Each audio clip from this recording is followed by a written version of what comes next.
Agora vem aqui comigo, você já ouviu falar da doença de lúpus?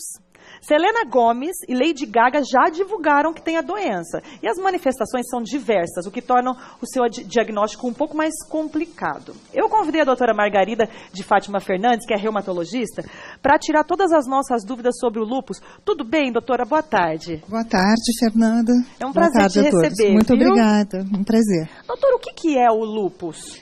O lúpus é uma doença crônica, multissistêmica, porque ele acomete não só um sistema, não só uma parte do nosso organismo, na maioria das vezes, né? Então podendo dar muitos sintomas, muitos sinais, uma doença de difícil diagnóstico e que ela se caracteriza pela produção de autoanticorpos.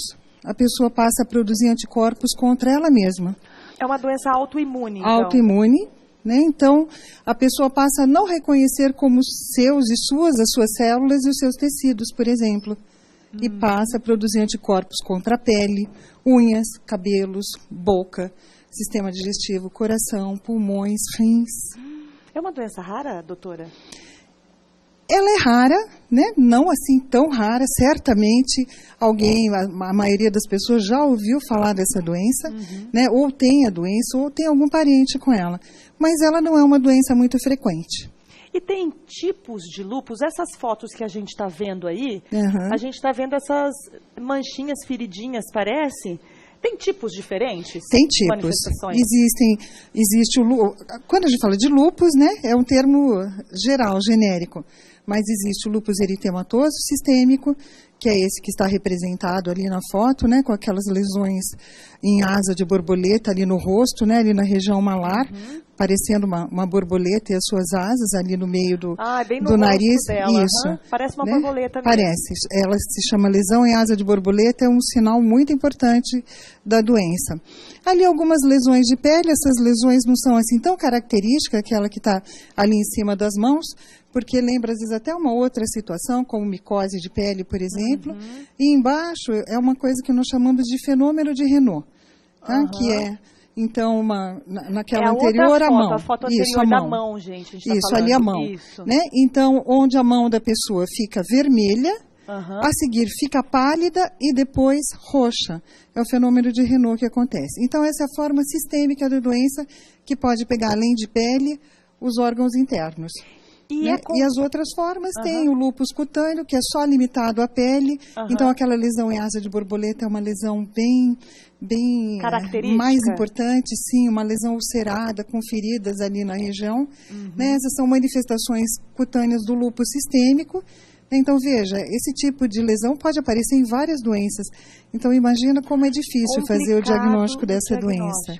Muito difícil. Doutora, não tem um exame que faça para ver se é lúpus ou não? Sim, o lúpus, por ser uma doença com tantos sintomas e sinais, nós nos baseamos por critérios diagnósticos. Nós temos entre 11 e 14 critérios nos quais nós podemos nos basear. E aí tendo as características clínicas e as características laboratoriais. O grande marcador laboratorial, né, que às vezes muita gente vem desesperada no consultório do reumatologista para perguntar, é o exame chamado FAN, fator antinúcleo. Né? Mas assim, já quero tranquilizar a população que nem todo exame FAN positivo significa lúpus. Entendi. Legal, doutora. Agora, é contagioso? Não é contagioso, não é um tipo de câncer, eu né, que muitas pessoas ouvi falar já. Inclusive, eu estava pesquisando antes na internet e falam, né, que uma das dúvidas mais frequentes é essa, que o lúpus é um câncer, mas não é. Não é.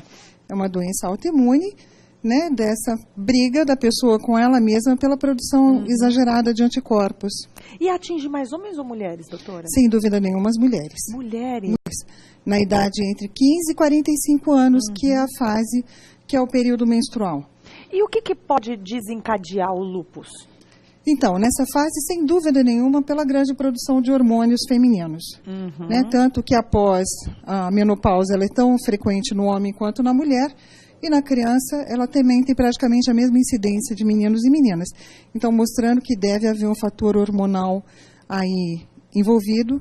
A luz solar, o excesso de luzes, por exemplo, também pode agravar ou desencadear a doença e algumas infecções, principalmente as infecções virais. É genético, doutora?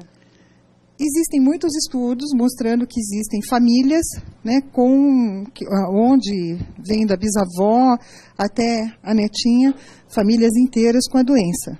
Mas não é tão habitual. Já sabemos alguns marcadores, mas não temos nenhum específico. Agora, além dessas lesões que a gente pôde observar nas fotos, tem algum outro sintoma que venha junto com o lúpus? Sim, vários clínicos, né? Então, onde a gente imaginar que possa haver manifestação, por exemplo, queda do cabelo, uma queda acentuada de cabelo, é uma preocupação. Aquela lesão de pele, né, bastante característica em asa de borboleta, sendo só fininha ou ela mais agressiva, formando o lúpus discoide.